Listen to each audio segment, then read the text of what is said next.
గురుగారు, భర్త అంటే భరించేవాడు అని అర్థం చెప్తూ ఉంటారు. నిజానికి ఉత్తమ భర్తకు ఉండవలసినటువంటి లక్షణాలు ఏమిటి? కార్యేషు యోగి అంటే ఒక పని చేయాలని సంకల్పించినప్పుడు సిద్ధ్యో సమోభూత్వ సమత్వం యోగయుచ్యతే.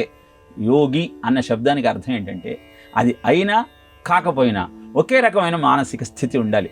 భర్త అన్నవాడు భార్యకో పని చెప్పాడు అనుకోండి, భార్య చేయగలిగింది చేయలేకపోయింది, చేయలేనంత మాత్రాన ఆవేశంతో విరుచుకు పడకూడదు, యోగిలాగా ఉండాలి. అందరికీ అలానే అవుతుందని ధైర్యం చెప్పాలి. కరణేషు మంత్రి, సరే చేయకపోయినా పర్వాలేదు అని కూర్చోకూడదు. ఎలా చేస్తే అద్భుతమైనటువంటి ఫలితం దక్కుతుందని ఆలోచన చేసే మంత్రిత్వం కలిగిన వాడు భర్త. రూపేచ కృష్ణ, రూపంలో కృష్ణుడిలాగా ఉండాలి. ఎందుకు? అందరినీ మోహంలో ముంచేసేటువంటి మదన మోహనుడు ఆయన. కర్షతి చిత్తమితి కృష్ణ అని అర్థం. మనస్సును ఆకర్షించి తన స్వాధీనంలో ఉంచుకునే అద్భుతమైన రూపం.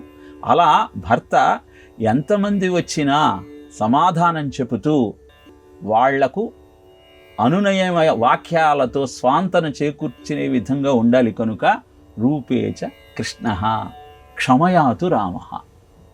శత్రువైన విభీషణుడు వచ్చినా ఏం భయం లేదు, నేను నీకు అభయం ఇస్తాను అన్నంత క్షమాగుణం కలిగినవాడు. తనను అరణ్యానికి పంపించినటువంటి కైకేయ మాతకు కూడా సాష్టాంగ దండ ప్రణామం చెయ్యాలని భావించేవాడు. అదే క్షమయాతు రామ. భోజ్యేషు తృప్త, ఇది ప్రతి భర్త గుర్తుపెట్టుకోవాల్సిన విషయం.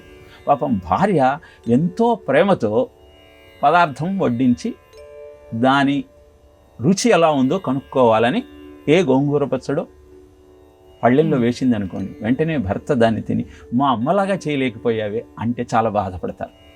అలా కాకుండా గోంగూర పచ్చడిలో ఇంకొంచెం గోంగూర ఉంటే చాలా బాగుండేది అని అభిప్రాయాన్ని మృదువుగా చెబితే తృప్తిగా భోంచేశానన్న భావనను భార్యకు కలిగిస్తే ఆ దాంపత్యం అద్భుతంగా ఉంటుంది. భోజ్యేషు తృప్త సుఖ దుఃఖం మిత్రం, సుఖంలో దుఃఖంలో ఒక స్నేహితుడిలాగా ఉండగలిగితే షట్కర్మయుక్త ఖలు ధర్మనాథ అని శాస్త్రం భర్తకు ఉండాల్సిన లక్షణాలను అద్భుతంగా వివరించింది. అందరికీ ఈ విషయం అర్థమైతే ప్రతి భార్యాభర్తల దాంపత్యము శివపార్వతుల్లాగా, రాధాకృష్ణుల్లాగా, సీతారాముల్లాగా విలసిల్లుతుంది. ఆరోగ్యకమైన కుటుంబమే అద్భుతమైన సమాజానికి, దేశ ప్రగతికి మార్గదర్శకం చేస్తుంది. కనుక ఇలాంటి లక్షణాలతో కుటుంబాన్ని ఆనందంగా ముందుకు కొనసాగించే ప్రయత్నం చేద్దాం.